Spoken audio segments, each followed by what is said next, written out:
After writing way too much about Mob Psycho Season 3 in my video about anime that aired in 2022, I figured I'd keep it in there, but also tweak bits and pieces of it to be its own video since there was so much to say. I watched seasons 1 and 2 as they were airing years ago, but despite loving them a whole lot, I wasn't able to verbalize what I liked about them that well. I feel like I've gotten a bit better at explaining what I like about things now compared to then, so when watching this season, something clicked in my brain and the hyperfixation set in. I ended up reading the finale of the manga halfway through this season to not get spoiled, and then even more clicked into place. I saw more details in the opening and ending visuals and lyrics, and started working on portions of A and Bs to try waiting until the finale aired. And now I have way too many thoughts for what's supposed to be a relatively short video compared to the previous years. I'll be talking about this season specifically, but since the series as a whole has lots of foreshadowing and recurring elements, I'll be bringing up previous scenes when necessary. It's so very cool that season 2 ended with the big threat being defeated, only for there to be more arcs beyond that. I think it speaks to how Mob Psycho as a whole is always a series to tie up its loose ends. Every season ends by tying up loose ends, so it feels so fitting to have the final arcs do that as well, with the questions of, is Dimple still insistent on the God plan? Will the Telepathy Club disband without doing anything? And will Mob confront his emotional trauma, coming to the forefront? Someone even pointed out how it's sort of the reverse of the beginning of the series. Of course, you're not thrown into the deep end of the pool right away though. You get eased into the Divine Tree arc by seeing daily life play out with the business, Serizawa as a new employee, and Mob planning for a school festival as Dimple tries drawing attention to the Divine Tree as Mob's big shot towards stepping up as a leader of the cult. After what seems like a casual conversation about it, you gradually see things go wrong as an unnerving being resembling the drawing of Mob on the flyers steps up as the acclaimed god who made the tree. Everyone in town gets brainwashed in a way that doesn't alter their demeanors while making them loyal to the tree. And from there we get the confrontation that's been bubbling under the surface for so long. A conflict between Mob, who's been wanting to seem normal, and Dimple, who just can't understand why someone with that much power won't so much as admit he made the tree. Even the gradual way this arc builds to its conflict is so very fitting for Dimple, as after his initial defeat he hovers around Mob as a sort of devil on his shoulder, trying to get him to step up to the position of a god. And as the series goes on, instances of genuine concern for Mob are mixed into his constant attempts at persuasion. And in this arc too, it's only after multiple attempts at asking Mob if he'll do something about the Divine Tree and being dismissed that he cracks and goes to do it himself instead.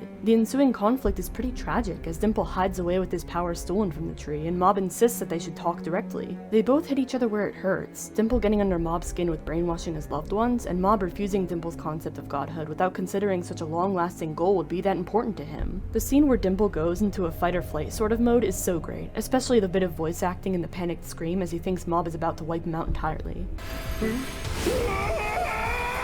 The shirt Mob is wearing under his uniform being revealed brings the two from being at each other's throats to talking casually, and the de-escalation being caused by it is so fitting. Mob had been pleading to hear Dimple's true thoughts, and hearing something so mundane as "your shirt looks lame" brings the two to a topic they can finally talk honestly about. They both pause and reflect on themselves and the other to realize how their communication went so horribly wrong. Dimple realizes how he had wanted someone to genuinely acknowledge his existence as a companion, and going back through this arc makes it kind of painful, as before he self-reflects on his goals he seems so desperate. It almost feels like he's trying to show off to Mob, like, look what I've achieved, isn't this great? And since he mentions the goal feeling empty, it feels like he's trying to justify having made it this far to himself by trying so much to convince Mob that it's impressive. Upon Mob's realization that this goal meant so much to Dimple, and Dimple's realization that unquestioned godhood felt empty, the two reach an understanding and start to head home. But Psycho Helmet entities created by the Divine Tree start to appear independent of Dimple's control, with the realization that the tree demands its power be paid back starting to dawn on him. Dimple's literally shown the bad influence he could have had on Mob as the pervasion of abusing such strong power becomes sentient and keeps trying to sacrifice Mob as nothing but fuel for that power. What especially breaks me is the fact that Dimple realizes this and admits to abusing his power and genuinely praises Mob for how humble he is. Rewatching the scenes in the tree made me realize that Mob had immediately gotten Teru out of there upon realizing the tree's threat,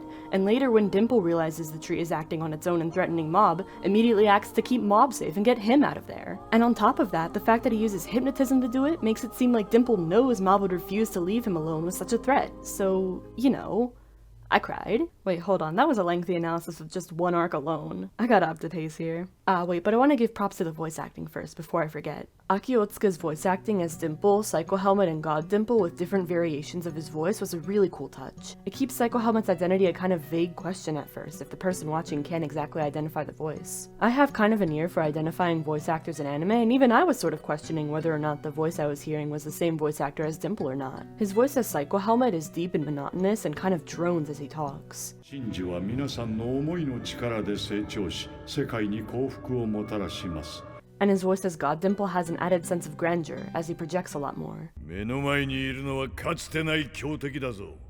それじゃ指でちょいとついただけで終わっちまうぞ。お It adds a new layer of narrative adaptation-wise, as when trying to talk to Teru as Psycho Helmet, his normal dimple voice starts peeking through between attempts to brainwash him, going between his disguise and his overconfidence in his plan. 心の拠り所を提供してやってるんだ。霊体のままじゃ信者たちに見えねえからよ。 And then later on, as he talks to Mob, Dimple drops the formalities in his speech entirely and speaks as he normally does, but still with the Psycho Helmet voice. サイコヘルメット教に入れよ。これから俺様とシゲオのツートップで盛り上げていこうぜ。 But I'm rambling too much. I might put a compilation of clips in the description to show what I'm talking about better. But okay, now on to the rest of the season. The Telepathy Club arc is relatively relaxed, with 2 episodes, the latter of which includes lots of great animation. Mob Psycho 100 has always had a good balance of regular daily life intertwined with the irregular supernatural happenings, and this arc blends those together really well. We get a sort of down-to-earth story of the Telepathy Club's last big event together, as they realize the club won't be the same since Tomei and Kijubayashi are graduating soon. Takenaka, the club member we saw run off at the very beginning of the series, returns as it's revealed through an ear-ringing telepathic signal that he's been a telepath all along, and he reluctantly agrees to help the club with their final group activity. This arc explores Tomei and Takenaka's characters in particular, as we see the initially uncooperative Takenaka take more of an interest in helping the others out, and Tomei's avoidance of trying beyond a certain point revealed to be a conflict of chasing a fantasy despite her enthusiasm being mismatched compared to the rest of the club. Takenaka gradually steps forward and becomes more active, and Tomei starts shrinking back.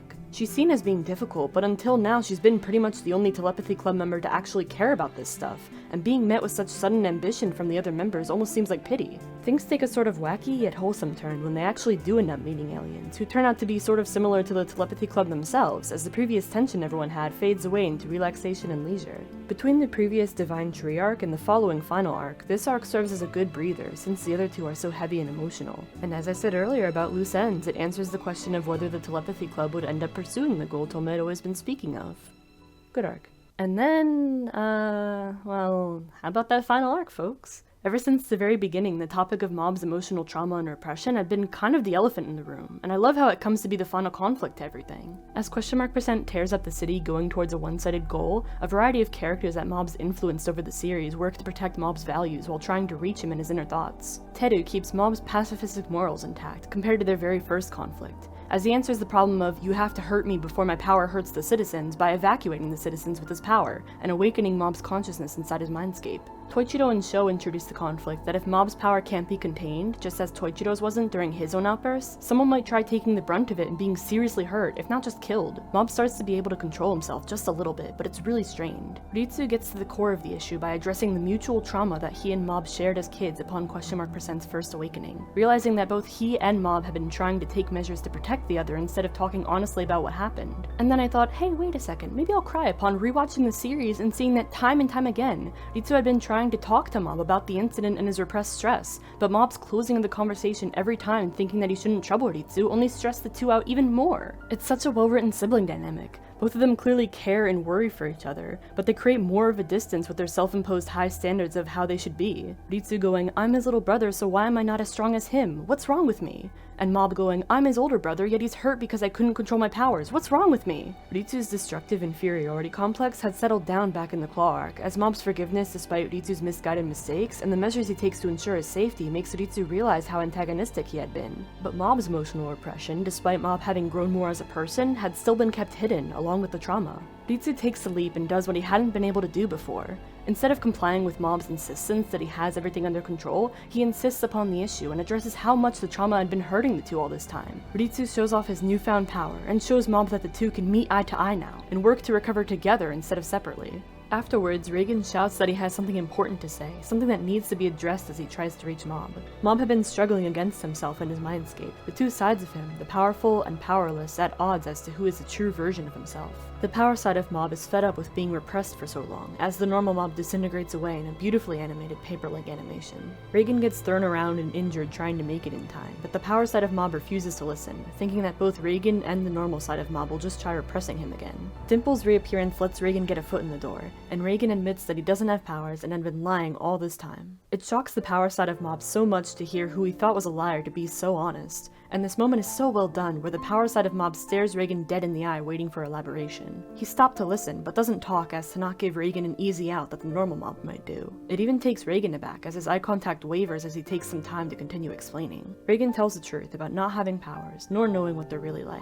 He'd realized it when trying to reach Mob, and admits again to not understanding the weight his words held to his emotionally confused disciple. Throughout the series, we see a few strong instances of Reagan realizing bit by bit how he as a mentor makes mistakes and fails Mob at times, and having to make up for it. But even so, Reagan is someone who is able to give grounding advice that someone with such complicated powers was able to take to heart. Reagan realizes the struggle that Mob is having with himself, and explains that both sides of someone can have an unexpected sort of merit. Dimple's reappearance introduces this concept, since it was the normal Mob who believed in him to keep him from disappearing, but the powerful Mob that created enough energy to bring him back physically. The concept then continues with Reagan, that even the lie Reagan had kept up and the powers that Mob had dealt with led to immense growth and self-reflection on both ends over time. Maybe there doesn't have to be just one side or the other side of Mob that fight for control and repress each other. Since there's been people out there who have accepted both sides of him, maybe he can accept himself as well. Both sides of Mob finally see eye to eye. The power side of him, initially hesitant and hung up on trauma, being met with the reassurance from the normal side of himself, that even if things so emotionally weighted as the confession don't work out, that he will be okay.